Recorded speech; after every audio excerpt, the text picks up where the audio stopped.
Assalamualaikum warahmatullahi wabarakatuh. Masih bersama saya di channel Arjanal Crypto. Yuhu. Hai, why? Apa kabar kalian hari ini? Semoga kalian hari ini luar biasa karena market lagi bearish. Wow, seperti Bitcoin. Ya, Bitcoin aja ya. Altcoin kayaknya oke nih. Bitcoin masih koreksi ya, karena apakah ini waktunya untuk altcoin? Ya, karena kita lihat tren positif dari Bitcoin, pembeliannya lebih cenderung ke altcoin ya, yang mana dominan. Ketika Bitcoin turun dari angka tertingginya di 2 minggu lalu 124 ribuan dolar ya, kemudian dia koreksi hingga sampai dengan saat ini di angka 180 ribuan. Sedangkan buat altcoin Ethereum ya, kalian bisa lihat masih kuat banget di angka 4 ribuan dolar ya, nggak terlalu drastis turunnya dia. Sedangkan tertinggi itu di bulan kemarin atau bulan ini di angka 4.800 atau 4.900 dolar, hampir mendekati 5.000 dolar ya. Jadi oke lah, kayaknya buat altcoin masih oke dibandingkan dari Bitcoin sendiri. Dan kita lihat, kalian nyangka nggak ya, Bitcoin di tahun 2025 ini standnya udah 100 ribuan dolar. Karena memang kita lihat ya, siklus halving Bitcoin 4 tahun sekali itu masih berlaku banget dampaknya ya. Di tahun 2016 halving Bitcoin kedua, tertingginya tahun 2017. Kemudian halving Bitcoin ketiga di tahun 2020, dampak tertingginya 1 tahun setelah, yaitu tahun 2021. Dan kita lanjut di halving Bitcoin keempat tahun kemarin, tahun 2024, dampak tertingginya ya jelas banget di tahun 2025 ini. Kalian nyangka kan 2025 ini standnya Bitcoin udah di atas 100 ribuan dolar. Apalagi dampaknya tersebut lebih dominan itu terjadi di kuartal keempat. Nah, kuartal keempat itu kapan bang? Kuartal keempat itu antara bulan Oktober, November hingga Desember, artinya 3 bulan sebelum akhir tahun ya, 3 bulan terakhir ya sebelum di akhir tahun ini. Nah, ini kalian jangan FOMO-nya di 3 bulan tersebut. Dikhawatirkan bukannya untung malah nyangkut, karena beberapa retail besar pasti banyak yang melakukan penjualan di 3 bulan terakhir tersebut. Sebelum kita lihat di tahun 2026 sih kayaknya bakal koreksi sampai ke halving Bitcoin selanjutnya ya, menuju halving Bitcoin selanjutnya biasanya bakal naik lagi di tahun 2028. Makanya saya katakan tahun ini adalah tahun krusial untuk kenaikan dari Bitcoin sendiri. Terus ada yang tanya, bang kira-kira pakai exchange luar apa yang enak buang? Ya, saya pakai Bitget ya. Saya pakai Bitget ini sejak tahun 2021, artinya sudah 4 tahun saya pakai Bitget ini. Kenapa pakai Bitget bang? Enak aja, karena trade-nya juga 0% ataupun tanpa biaya. Kemudian untuk store ataupun withdrawnya itu kalian bisa menggunakan peer to peer, jadi ya nggak pakai biaya juga gitu ya, enak banget.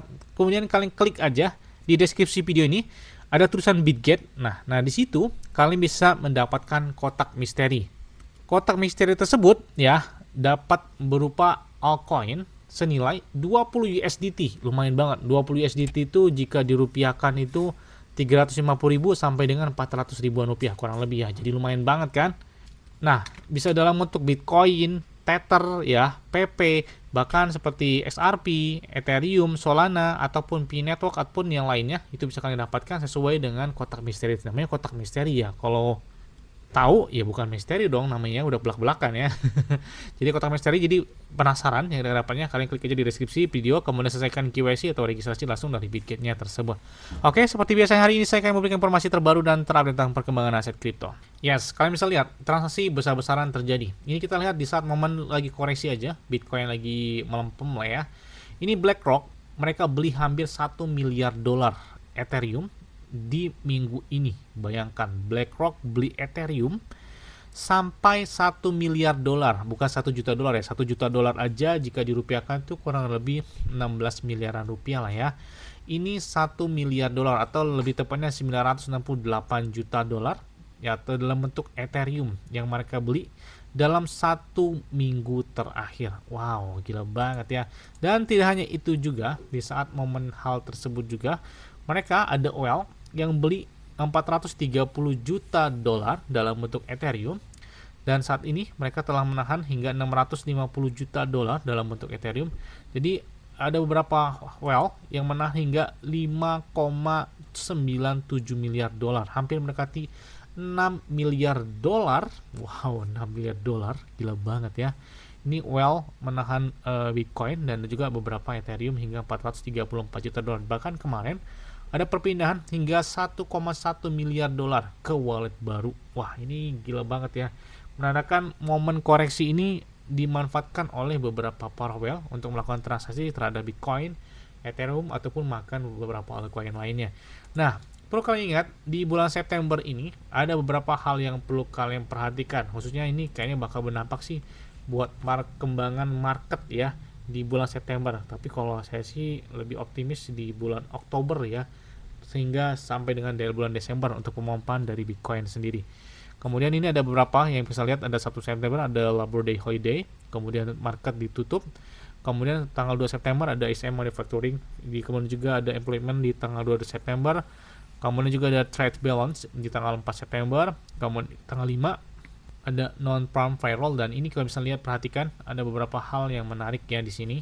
Bahkan ini minggu kripto yang bakal besar kata dia, menanti data pekerjaan, kemudian perdagangan dan manufaktur Amerika Serikat akan mempengaruhi kepercayaan dari market. Jadi kebijakan pro pertumbuhan Trump menjaga inovasi aset kripto tetap kuat dan teregulasi. Kita lihat aja apakah ada gebrakan di minggu ini atau apakah bakalan pelempem atau seperti apa. Tapi altcoin udah kelihatan ya mendominasi dari Bitcoin sendiri ya. Ya, selanjutnya datang dari PP. Banyak banget yang minta update terbaru. Bang, tolong update terbaru dong dari PP. Oke, kita lihat kemarin hari ini juga masih oke lah ya. Ada yang warna hijau dan ada warna merah, dan kita lihat volume modal mereka hari ini di atas 300 jutaan dolar dengan market cap mereka di atas 4 miliaran dolar. Ini PP sebenarnya belum kelihatan gebrakan banget gitu ya di tahun 2025 ini. 2024 kencang banget, bahkan tertingginya itu di bulan Desember ya di tahun 2024 kemarin di angka hampir 0,4 rupiahan ya, kurang lebih 0,4 rupiahan dari harga PP. Nah, apakah di tahun ini bakal menjadikan hal yang sama seperti tahun kemarin atau melebihi atau mencapai dengan ATH baru lagi? Kita tunggu aja ya. Hal tersebut juga kita lihat ya, ada beberapa kenaikan dari holder PP, bahkan 4 hari lalu ada 480.000 holder yang sudah menahan dari PP, baik dari beberapa exchange maupun dari DEX ataupun dari CHEX, itu lengkap banget yang menahan dari PP sudah terdata. Dan bahkan di hari kemarin itu ada melakukan entry hingga 241 PP holder baru. Kemudian di tanggal 28 Agustus atau di bulan kemarin itu ada 420 holder baru yang melakukan entry terhadap PP. Dan kalian bisa lihat dalam beberapa hari lalu juga ada yang melakukan 453 holder baru dan 373 holder baru yang menandakan pembelian terhadap PP atau menahan dari PP tersebut. Bahkan sampai dengan detik ini ya, PP tren dia tetap naik dalam tingkatan holdernya. Jadi holder yang melakukan pembelian terhadap PP setiap harinya lebih cenderung semakin naik ya. Bahkan kita lihat holder PP saat ini sudah melebihi 482.177 holder per detik ini ya, saya mengatakan.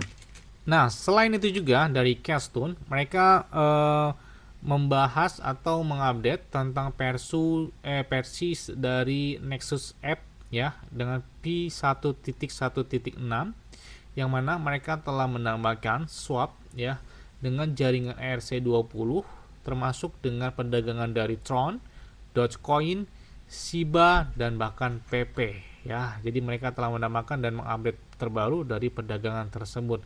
Dan tidak hanya itu juga, ada beberapa transaksi yang menarik dalam beberapa satu pekan terakhir ketika melakukan entry, dan ada juga yang melakukan penjualan dan lain sebagainya. Ada yang melakukan entry hingga 1,4 jutaan dolar, ada juga yang melakukan penjualan juga, dan ada yang menahan hingga 26 juta dolar, bahkan setara dengan 2,35 triliun PP. Wow, mantep banget ini.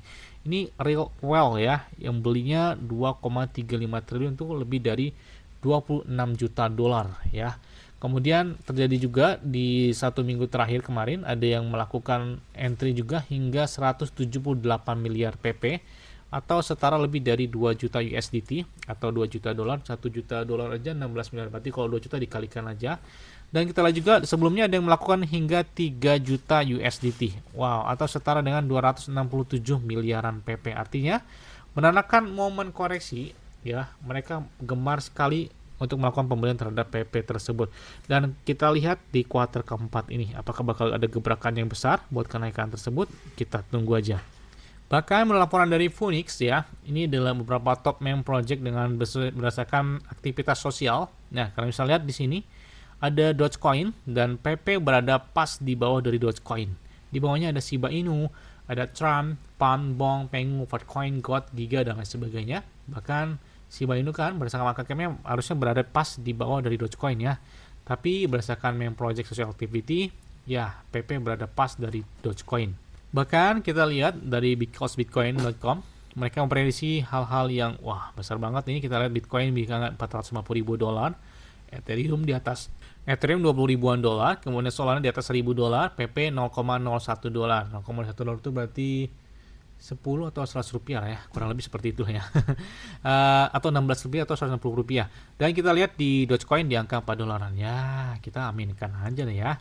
Nah, kita lihat ada beberapa tren positif ketika Bitcoin turun, altcoin menjadi tren yang menarik gitu ya di sini.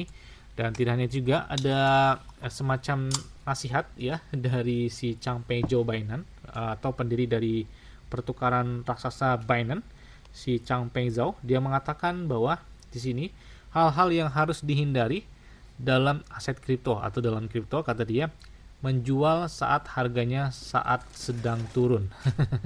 Ya, ini kadang-kadang kita FOMO-nya di saat lagi bullish, FOMO-nya lagi pas lagi mau jual, lagi FOMO panik biris ya.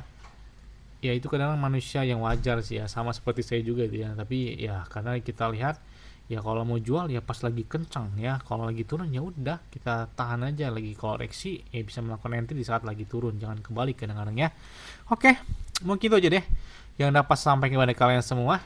Ingat-ingat ya, semua disclaimer on dan gear. Kenapa? Karena di kali kalian sendiri selalu gunakan yang aman dan santai. Jadi apabila market dalam keadaan bearish, bullish dan bagaimanapun, kalian tetap tenang dan santai.